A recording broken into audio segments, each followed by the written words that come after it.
And welcome, ladies and gentlemen, to this 21st day of July 2022. A cloudy day right here in Brisbane and 13 degrees, so it's cooler today. 13 degrees and cloudy, and some light showers expected throughout the day. Well, it is, if you're going out and about, make sure you take your brolly. You never know. It's not raining right at the moment, but, you're cool. That's what the predictions are. Hey, ladies and gentlemen, right now, it's once again a good day to you all, and welcome to the show. Today, we look at, first up, the Reserve Bank of Australia. Well, of course, everyone knows about Reserve Bank. What is the Reserve Bank? What's happening with that? And has there ever been any review of that? While it hasn't been done in a long time, let's find out about this report. Until recently, Peter Tulip was a senior economist at the Reserve Bank. He quit. I don't think the bank made decisions very well. There was a lack of deliberation, a lack of consultation, and a lack of respect for evidence and research. The government has big questions too. A review into the Reserve Bank will cover everything from its purpose to who sits on the board. I don't want it to be exclusively focused on a backward-looking, blame-shifting exercise. I want it to genuinely be about how do we have the world's best central bank into the future. I view this as a health check. We've been through a very difficult period. There have been high-profile missteps along the way. Up until late last year, the RBA said interest rates would stay at pandemic emergency lows until 2024. I still struggle with the scenario in which rates need to be raised next year. But the bank switched track and began to raise interest rates, putting homeowners under increasing pressure. We're going through a process now of steadily increasing interest rates, and there's more of that to come. Then there's inflation.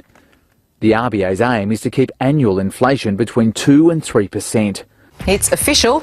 The cost of living is rising faster than it has for more than 2 decades. Inflation is now above 5%. And today, Governor Lowe conceded that when the bank slashed rates to emergency levels for a year and a half, that stoked the current price spirals. We need to ensure that the public continues to have high levels of confidence in the RBA to do their job, particularly around inflationary expectations. The Reserve Bank has one big lever it can pull: interest rates.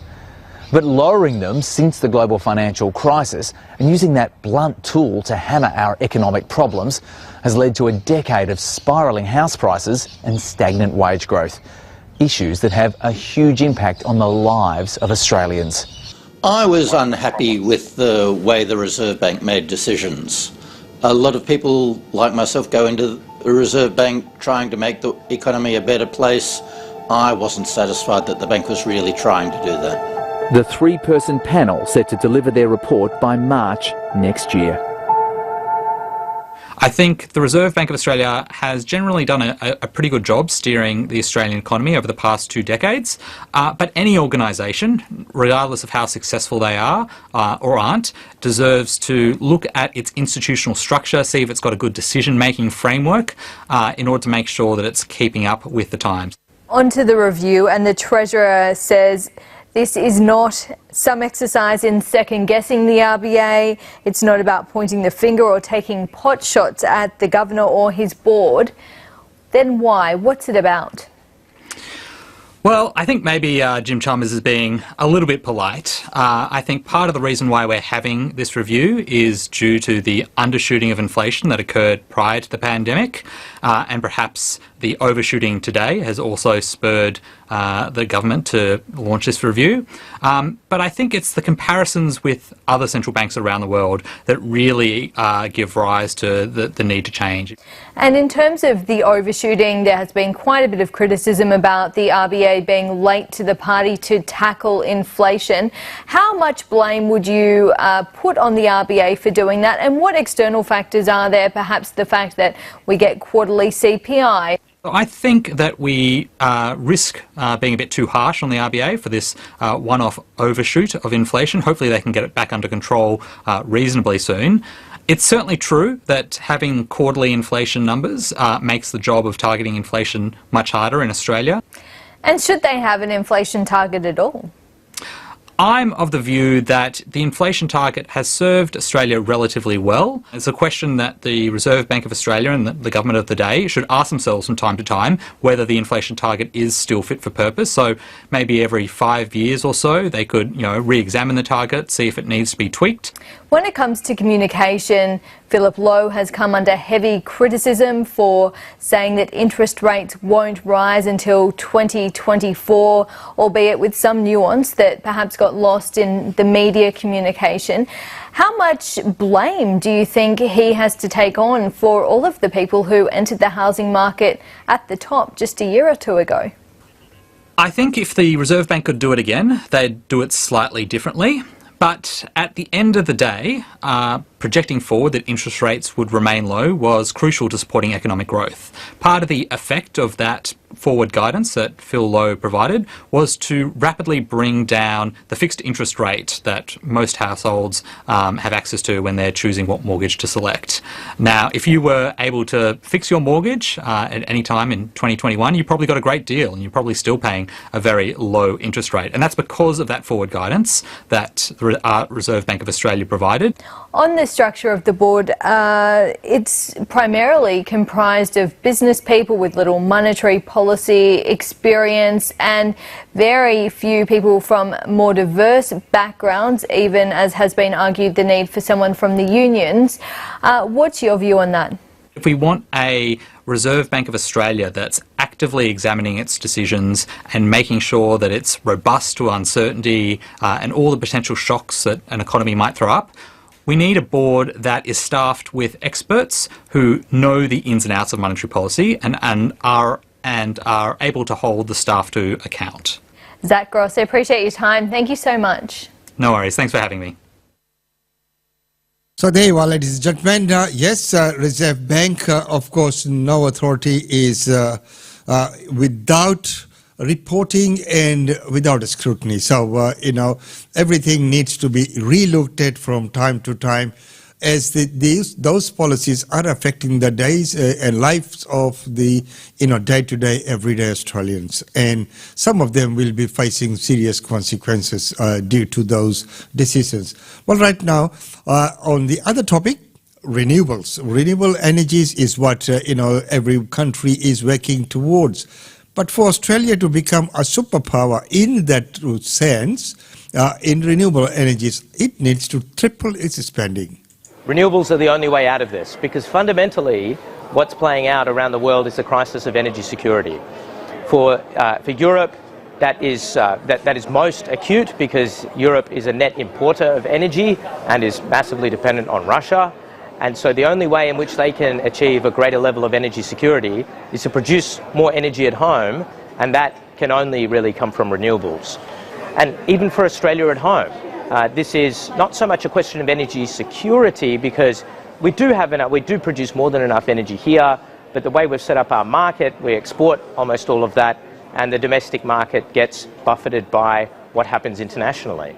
Anthony Albanese has promised to turn Australia into a renewable superpower. Given what you've just said, how achievable is this and how quickly? So look, Australia has all the right ingredients to be a renewable energy superpower, just as we've been a fossil energy superpower. So it's still going to be a couple of years before we can really start to get Australia's energy system back on track. But in the long term, 3-5 years, if things are done well and managed well, then we should be in a much better spot than we are now. And in 10 years, in 20 years, Australia has the potential to be a superpower of renewables and of a zero-emissions global economy. Well, the Environment Minister Tanya Plibersek said yesterday it's an unreasonable proposition to shut down coal mines. It was an election promise to keep them open. Does that make it more difficult here in Australia? Although the climate science tells us we need to be moving at that sort of speed, obviously we can't leave people in the dark. So the essential thing here is that we get on a fast track to the energy transition, that we build renewable supply, that we start to build hydrogen infrastructure, that we go down the scaling up of low emissions resources, electric vehicles, electric heating, etc., so that we have then new energy sources to transition to, and then we can begin to turn the tap off more rigorously on coal and gas. And how much will this fast track to renewables cost? Yeah, well, look, globally it's trillions. It's trillions of dollars a year of investment need to go into renewables. Right now, our cut of the numbers is there was about $750 billion spent on energy transition investments, so that's building renewables. We need to be doing multiple trillions a year. In Australia, we invest about $5 billion a year in renewable energy, and we need to get that up to 10, 15, 20 billion a year if we're to get on track and start to decarbonise at the rate that we need to in order to reach that net zero target by 2050. So this requires a lot of investment.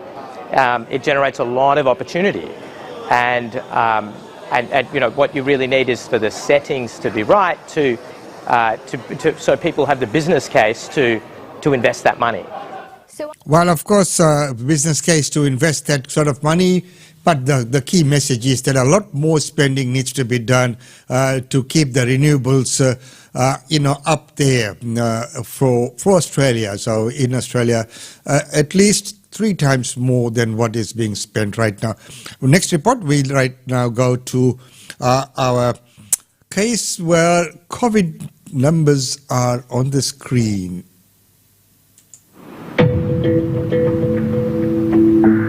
Well, the last 2.5 years have been a roller coaster. All the EDs are under pressure, and what we're having trouble with is getting patients out of the emergency departments. My CT scans, is it volume or? Yeah, we're starting to feel the brunt of it now and feeling quite tired and fatigued. Australia is in the throes of a healthcare crisis. This third Omicron wave has led to hospital wards being inundated and pushed to their capacity.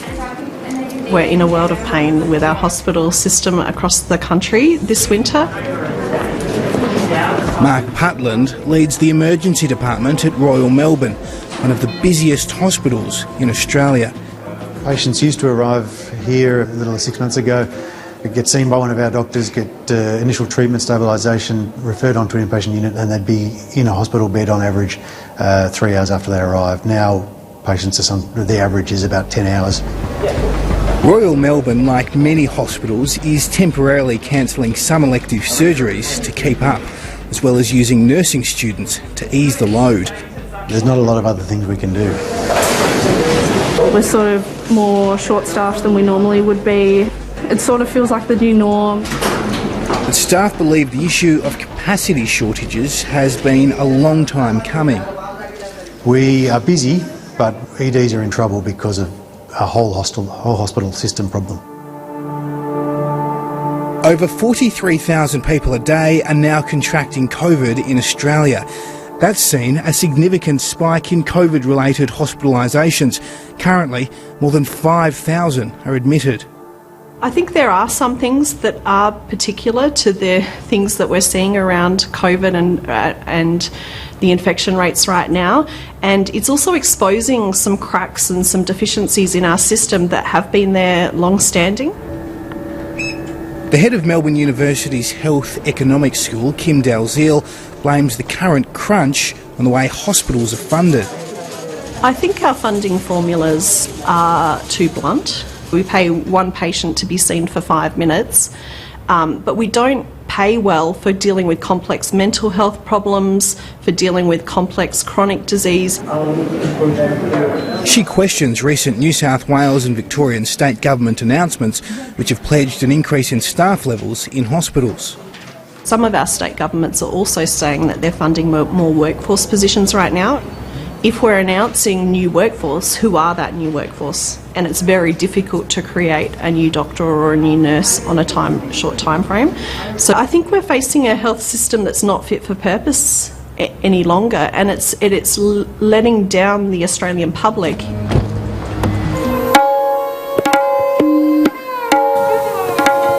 Urdu Forum, together with the Sangeet Premi Club, offers a grand gala musical variety show.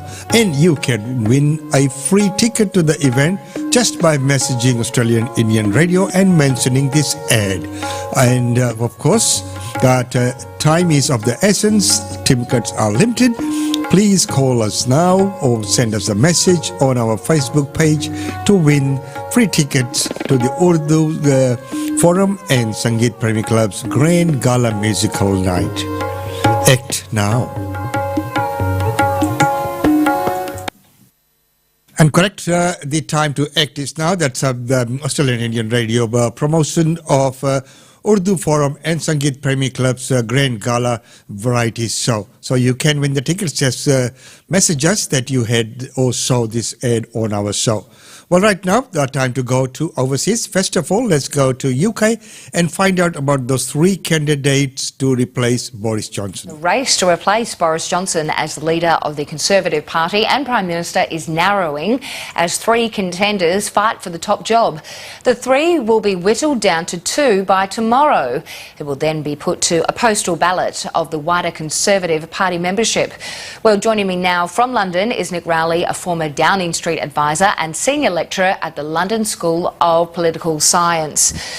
Nick, we was just speaking really just a couple of weeks ago about how many people had put their hat in the ring for the top job. Now we're down to three. Tell us about the three who are left and the timeline at which we will see an outcome.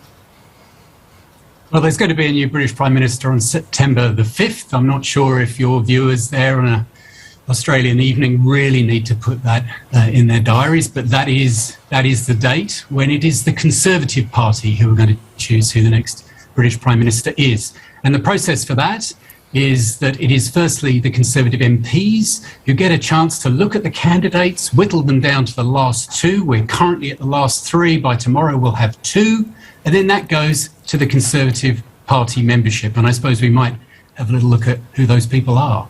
So we've got Rishi Sunak, Liz Truss and Penny Mordaunt. Obviously with Rishi Sunak and Liz Truss, those were some of the bigger names that we were discussing previously, and also probably more the well-known of the Conservatives.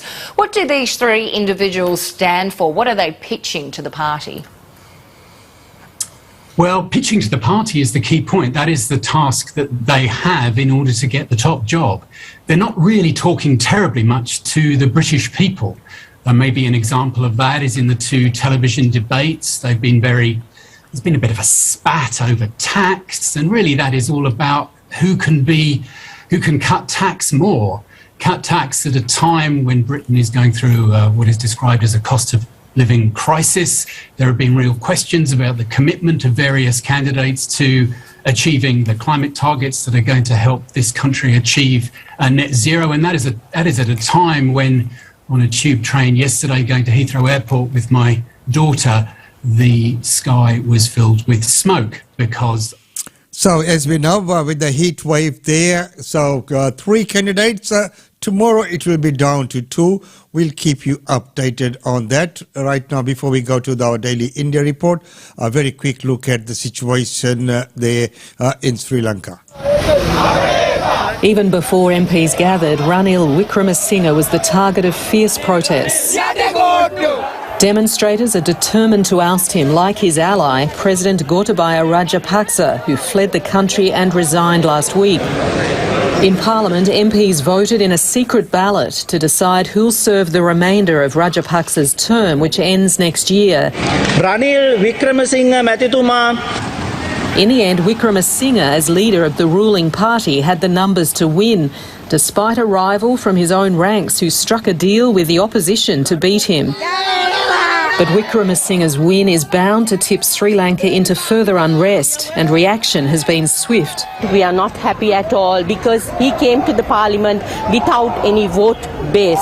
He came from the back door to the parliament and he came and protected the Rajapaksas. Protesters who forced Rajapaksa from office after storming his luxury residence have vowed not to back down until the new president also resigns. As a six-time Prime Minister, he's blamed for the worsening economic crisis that has gripped the country for months. There's a desperate, widespread shortage of food and basic supplies, with people having to line up for days to get petrol. Many don't trust him. They don't think he's a legitimate and credible leader.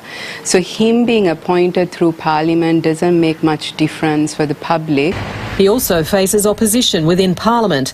Earlier promises of an interim unity government leading to fresh elections now appear slim. This is an unprecedented political and economic crisis. We've never been in this situation, despite Sri Lanka having gone through a conflict and a constitution coup. This kind of magnitude we've not seen before. Far from turning a corner, Sri Lanka looks set for months of more turmoil. Anne Barker, ABC News. Well, those are the scenes and the situation there in Sri Lanka. Well, right now, ladies and gentlemen, it's time to go to our daily India report. Welcome to the Daily India Report that brings you reports, interviews, features and much more on India and the Indian diaspora. Six-time Prime Minister Ranil Wickremesinghe wins Sri Lanka presidential election.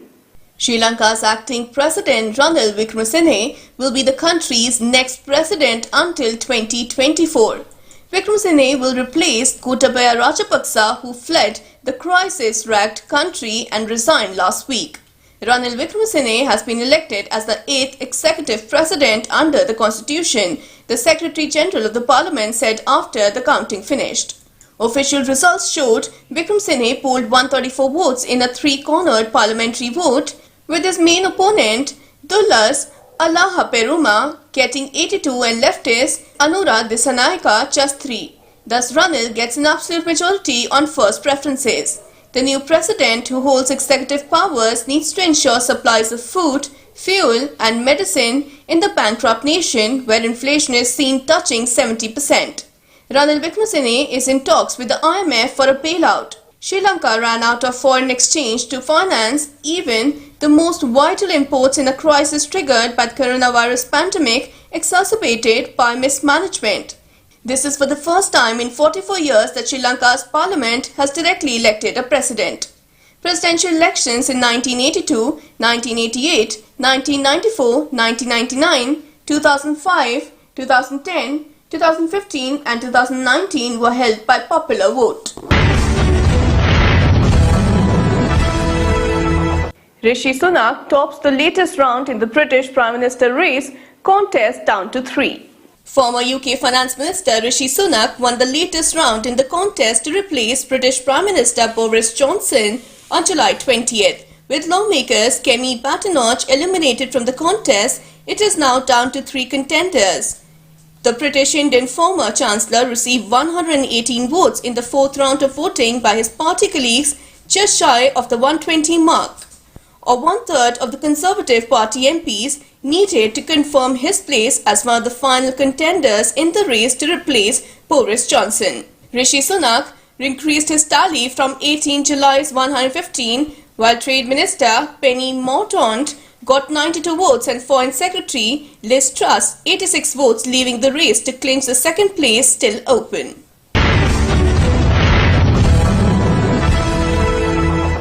Over 1.63 lakh Indians gave up citizenship in 2021. US and Australia were the top destinations. Over 1.63 lakh Indians gave up their Indian citizenship last year, the highest since 2015, with almost half of them, 78,284, preferring to become US citizens, according to data shared by the government in the Parliament on 19 July.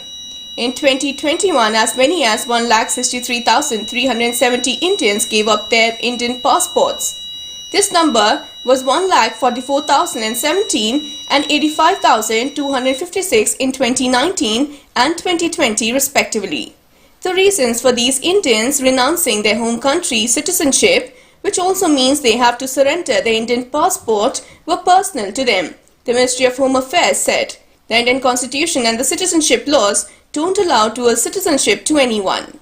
The data shared by Union Minister of State for Home Affairs, Nityanand Rai, while responding to a query by Bahujan Samaj Party member Haji Fazlur Rahman, revealed that after US, Australia 23,533, Canada 21,597, and the UK 14,637, Italy 5,987, New Zealand 2,643 and Singapore 2,516 were where Indians preferred to acquire citizenship. While 78,284 Indians took up the US citizenship last year, 30,828 got it in 2020 and 61,683 in 2019. All of them were based in the US itself. While renouncing their Indian nationality, 41 Indian nationals based in Pakistan also gave up their Indian citizenship last year, compared to only 7 in 2020. World Bank approved a $1 billion loan for Ayushman Health Scheme in India. The World Bank has approved a loan of USD 1 billion to provide support to India's flagship PM Ayushman Bharat Health Infrastructure Mission, Union Health Minister Mansukh Mandaviya told Rajya Sabha on 19 July. The loan cleared on June 28, 2022 comprises two complementary loans of USD 500 million, each namely for transforming India's public health systems for pandemic preparedness program and India's enhanced health service delivery program, Mandaviya said in a written reply. Thus, the World Bank will provide support to India's flagship PM Ayushman Bharat Health Infrastructure Mission. The program aims to increase the resilience and preparedness of India's health system for a pandemic and to support activities including strengthening existing health units at points of entry and establishing new health units at POEs. It is also aimed for setting up PSL-3 labs, regional research platforms and zonal institutes for the National Institute of Virology, establishment of Health Emergency Operations Center and Metropolitan Health Surveillance Units, and the strengthening of surveillance systems, among others. Indian Railways to restart Mumbai-Pune Pragati Express with Vistadome coach. The services of Mumbai-Pune Pragati Express, which was suspended during the coronavirus-induced lockdown, will be restored from July 25th with a Vistadome coach, which has a panoramic roof and windows, the Central Railway said on Tuesday. The train will run with a Link Hoffman bus rake, including a Vistadome coach, the Central Railway said in a release. Pragati Express is the third train on the Mumbai-Pune route after Deccan Queen and Deccan Express that will run with a Vistadome coach, and the fourth on the CR network, as Mumbai Mark Down Jan Shatabdi Express also runs with a Vistadome coach, as per the release. Vistadome coaches come with 180-degree rotatable plush seats, large glass windows, glass roofs with anti-glare screens and a Wi-Fi based system to offer passengers more information. Pragati Express will depart from Pune at 7:50 am and will arrive in Mumbai at 11:25 am on the same day, while for the return journey it will leave CSMT at 4:25 pm and reach Pune at 7:50 pm. According to the release, the 14-coach train will run with an LHP rake. LHP coaches are considered safer and more comfortable compared to traditional coaches. The train will be operated via the Panvel-Karjat route instead of the regular Kalyan-Karjat route, and en route it will halt at Dadar, Thane, Panvel, Karjat, Lunavla and Shivaji Nagar stations, it said.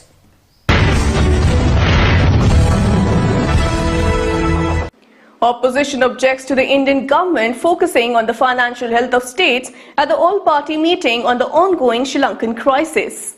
At least 4 states in ruling parties, all in the opposition at the centre on 19 July objected to states' finances being discussed at an all-party meeting on the crisis in Sri Lanka. The central government, which had convened the meeting, later said there was no political intent and the lessons of Sri Lanka are very strong. Sources say Mithun Reddy, an MP from Andhra Pradesh's ruling YSR Congress, was one of the first to object, and then other opposition parties joined in, including Telangana Rashtra Samiti, Tamil Nadu's DMK and West Bengal's Trinamool Congress. The presentation, the state's financial situation, was then stopped. But External Affairs Minister S. Jaishankar later clarified there was a lot of logic. What we were trying to show, we didn't only show 1 or 2 states, we showed the situation of all the states. There was no political intent, it was data-based presentation on fiscal prudence. The government had called the meeting to address the concerns of several parties, especially those from Tamil Nadu, worried about the country's Tamil population and influx of refugees. The agenda was that Jaishankar and Finance Minister Nirmala Sitharaman would brief floor leaders of all political parties in both the houses of the parliament. Red alert sounded in Uttarakhand. IMD warns of landslides and flash floods, says avoid travel.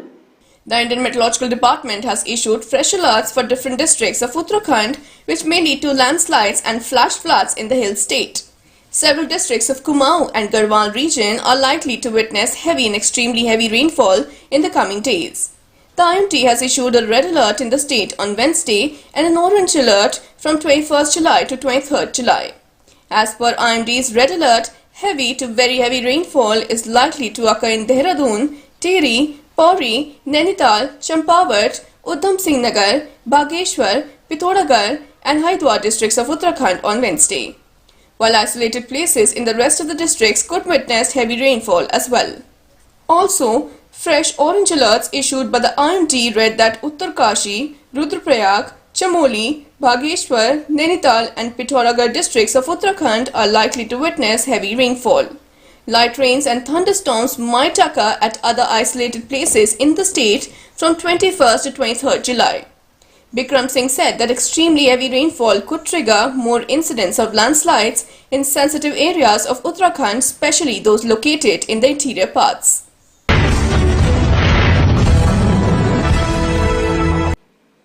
Amazon Mini TV's Kees To Banta Hai trailer is out. India's biggest celebrities are here to make you laugh out loud. The trailer for Kees To Banta. And ladies and gentlemen, that's about all we have time for you in this segment. Well, right now it's time to go through all the functions and events.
Urdu Forum, together with the Sangeet Premi Club, offers a grand gala musical variety show. And you can win a free ticket to the event just by messaging Australian Indian Radio and mentioning this ad. And of course, that time is of the essence. Tickets are limited. Please call us now or send us a message on our Facebook page to win free tickets to the Urdu Forum and Sangeet Premi Club's Grand Gala Musical Night. Act now.